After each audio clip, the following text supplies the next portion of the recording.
Здравейте, приятели на Таро, аз съм Божана и ви представям моята Таро астропрогноза за седмицата за всички родени под воден знак.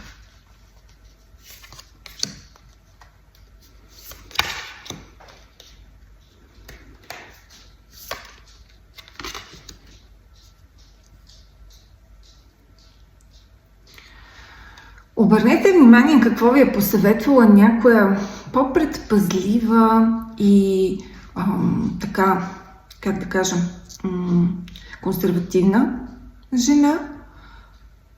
Има нещо в нейните думи, но просто го запазете като информация, а според картите, особено тази седмица, ще се изискват от вас бързи действия и решения. Така че тази предпазливост надали ще ви действа добре.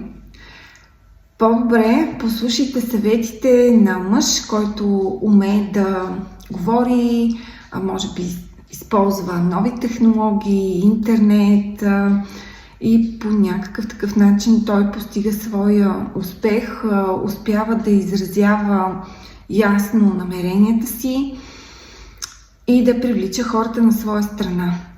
Вижте той как ги прави нещата, посъветвайте се с него и може би всъщност и вие се включете към неговите дейности и последвайте неговите идеи. Това ще донесе повече успех, отколкото по-консервативен подход.